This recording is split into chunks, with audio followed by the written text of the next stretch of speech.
Word. Alright. Talking about Alien Isolation today. And this game really hit home, and I really digged on it. And so for that reason alone, I'm gonna review it. I thought I'd make it the debut album. I guess not an album. It was just a really good game. Really solid game. The art design and everything here is amazing. And you can see it just like at every little detail that they needed to pay attention to or that was demanding their attention, they hit like dead on. You can tell it from the menu screen alone. It's just first thing, boom, look at this crazy Jupiter planet, Saturn planet going on. I don't know how long that took them. 3D modeling, I would assume that's particle effects of some sort. And you put like a high viscous rate in there and some atmospheric effects, and you can, or maybe it's just fog. I don't know. Either way, it is really well done, and it looks good. And then immediately, what do you get this feeling of? You get this feeling of just like isolation. Exactly what the name says. It's this little floaty space station that just looks like almost a star. It's so small, and it almost looks like a Star Destroyer. Kind of like a Star Destroyer. Either way, it has this like feel of emptiness, where it's just like vastness of space on one side of your screen, and then this sketchy planet that like you're not landing on that thing. Pressures, liquid hydrogen and stuff. It's crazy. Initially, this game on first view just blew me away, and I didn't really know what to expect beyond that. And I don't think a lot of people do. It's like you get this like, okay, like an alien is obviously trying to eat me because that's what aliens do, right? And if you guys have seen the movies at all, that is the other like really, really strong talking point to this game is like not only did they pay attention to details with designing things like the planet, like the atmosphere of the game and stuff, as well as just like superficial stuff, like level design and everything else, that they really hit it on the tee. The other super strong talking point for this game is if you liked Alien, this game you will be all about, as long as you have like the nuts to like go through the game, because it's a scary game, but or spine or whatever if you don't have balls, like no offense. They're so true to the movie. They're so true to the feel. You can see that in the loading screens, how it's just really glitchy and like kind of shitty feeling, and that's like kind of what you get from the Alien movies. Is like you were out in space and stuff, but these are junkers for whatever reason. And reading into it, and a great man once told me also, and it was really the first movie Alien was to achieve space and the views of spaceships and stuff as like a really dirty environment. And before that you get like the 2001s and stuff where it's like super pristine, really clean, there's no dust, there's none of that stuff that you naturally would affiliate with just the, I don't know, the normal set you would have. And you'll see it in the game, and you see it right here, is that, again, that, like, it's not clean, it's not this, like, super high pixelated picture, it's this feeling that, like, the technology is old school, and it's a really fun mesh between, like, it's that 80s technology when they were doing the movies, I think, but it's really cool to think of, like, how it would become that way. If you, like, these guys are kicking butt, obviously, they're traveling in space and stuff, technologically. Why are their computers cruddy? Is it like a realization that you don't need a lot of stuff for your computers and power can be diverted elsewhere? Is it some sort of like jump in technology, therefore you have to revert back into like programming and stuff, and you're using really high powered computing processors and programming and stuff, but it's new programming, so therefore it like reverts you back to the 80s computing even though you're dealing with a huge amount of processing power and stuff? Who knows? Interesting. But either way, it has that dirty feel. You can see in the game right away when you're playing it that there's like dust in the air, explosions and of shocks and stuff. The saving system feels really old school. Like, look at that thing. He's putting in a little card. It feels like you're inserting like a disc, you know? And flashlight, old school, love all the it's just the atmosphere is spooky. Like just like take a second to listen and walk through this.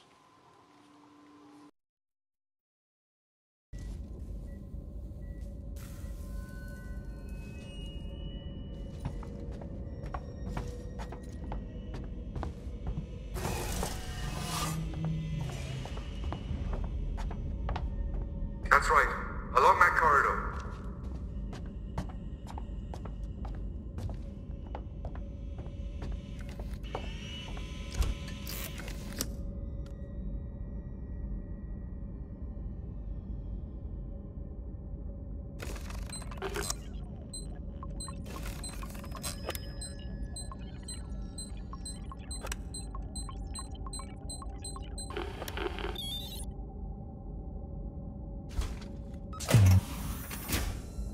You're there.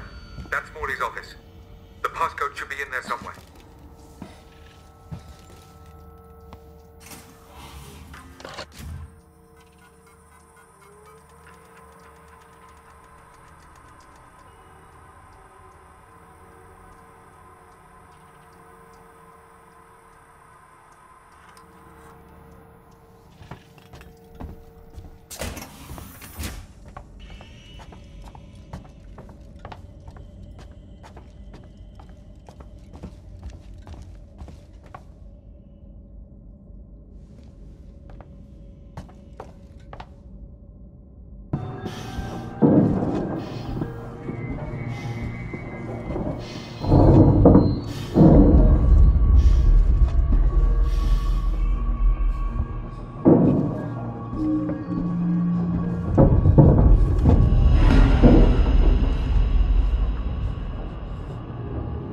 I'm here, Verlaine. There should be 2 climbing next.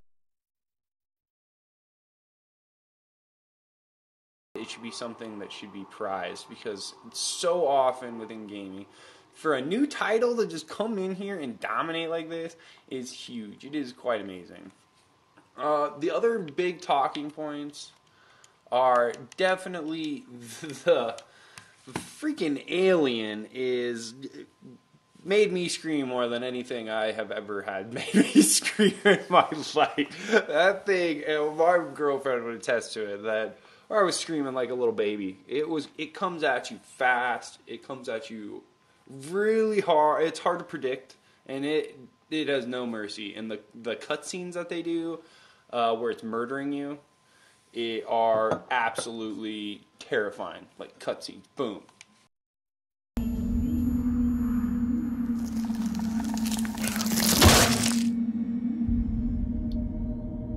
Amazing. The other interesting thing, and I don't know how much of this is actually outbreak quarantine, how much of this is actually true, but I have heard that the AI is not like scripted, and it seems to be the case when you're playing it, is the AI for the alien is not scripted in the sense where in Call of Duty, you're running down a tunnel, when you get to magic door A, explosion happens, cutscenes, sliding, like you're sliding down, it's not a cutscene, but you're sliding down within gameplay, and you have like no control over the situation. It's completely scripted. It's like a tunnel. When I was doing 3D modeling class, my teacher described it as like a hall of mirrors, or like a magic house of sorts, or like some sort of that tunnel that spins. That like everything is scripted to happen at a specific moment and give you a feel at a specific time at a certain location.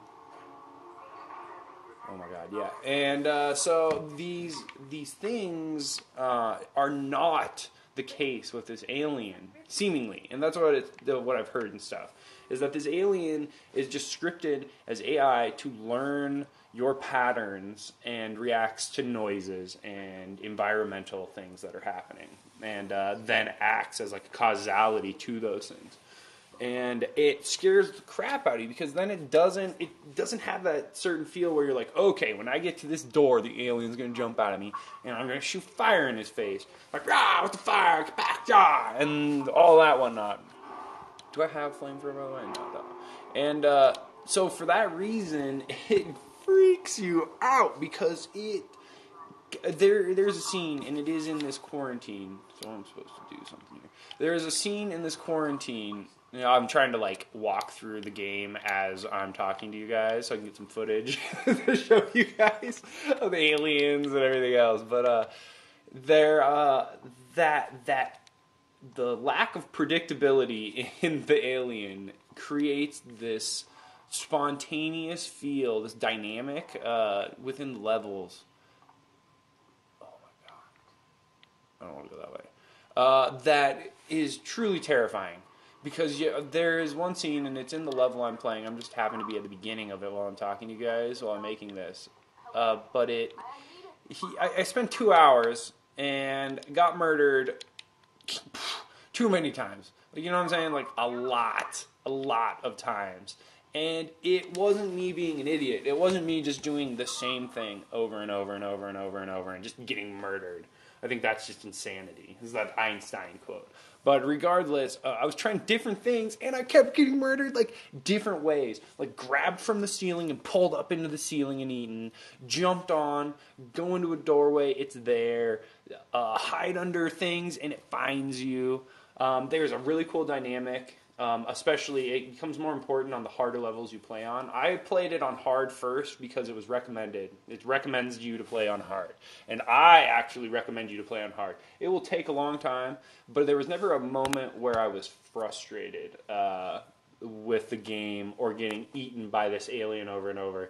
It was more just like sheer anxiety of the situation and freaking just it. I don't know. It flipped you out, and it would happen in a bunch of different directions.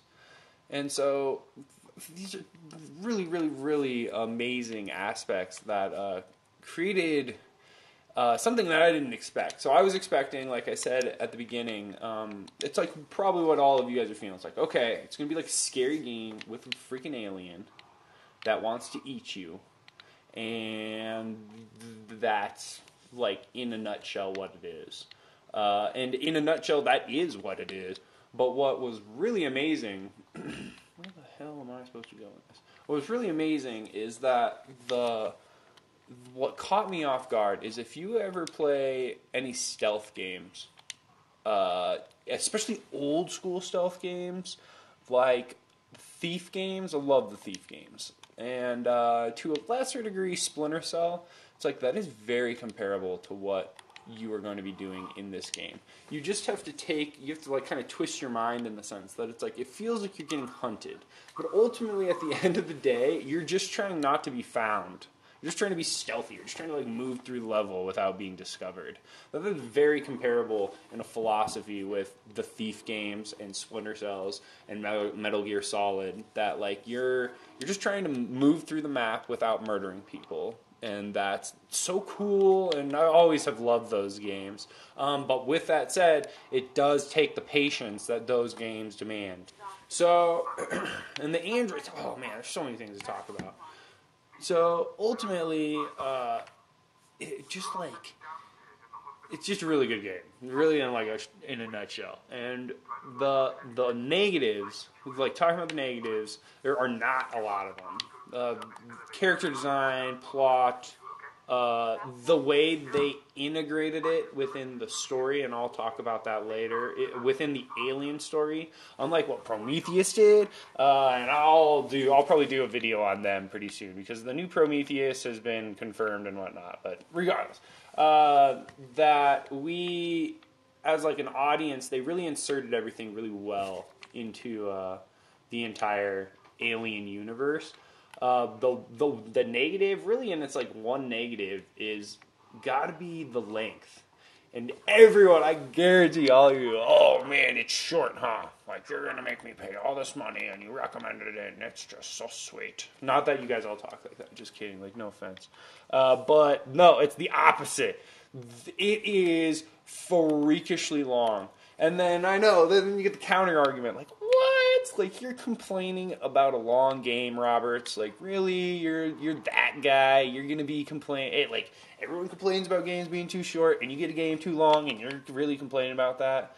And I would say I'm not complaining about its length in the sense of, like, I am all about for especially now, you can get this on gold on Xbox Live for $20. For $20, this game is amazing, and it the length of it, and where I'm saying it's a negative, is that at one point within the story, you feel like you have reached the end, and you feel like you've balls to the wall, like especially in hard. I don't know about the easier ones. Those ones probably it wouldn't feel that long. You'd probably shoot through it. But if you play it the way it's recommended by the designers, and I played it that way and thought it was freaking amazing. It's just really challenging, and the alien is super scary and hunts you down hardcore. And same with the droids and the people and everything. It's just harder and more challenging. You have to be stealthier, and you're just more afraid is probably the best way to put it. Like, enhances the experience that you're looking for if you're buying this game. That length, at some point you feel you're like, I did it. Like, I have done what I have done. And, like, come on now. Give me some credit. And I'll do maybe a spoiler one. I'll keep the spoilers out of this one. But you do a bunch of things, and it's like this Amanda Ripley. I think your name's Amanda. Pretty sure it's Amanda Ripley. It's supposed to be Ripley's daughter, and she's like going and searching for Ripley. That she gets a lot done. Like, this is like a Navy SEAL girl. When you ask something of her, she will get it done. And getting into that a little bit with the story. If you guys do know the alien story, and if you don't know the alien story, after the first alien, Ripley is essentially like on a life pod, or some sort of like escape pod, from a ship very comparable to the one that you were on in this game, and she ejects from that, and like does a bunch of stuff. I don't want to spoil that either, but she does a bunch of stuff and ends up essentially in cryogenic sleep. Cryosleep? I don't know what it is. It's where you go in the pod, and I'm assuming they're freezing them. See, it looks kind of like that with these pods. That they're freezing them and suspending life so that they can live hundreds of fucking years floating through the vastness of, like, the hugeness of space.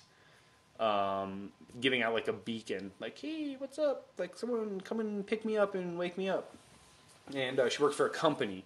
And so her daughter wakes up one day, like, Mama's gone. Mama's not coming back. Where's Mama?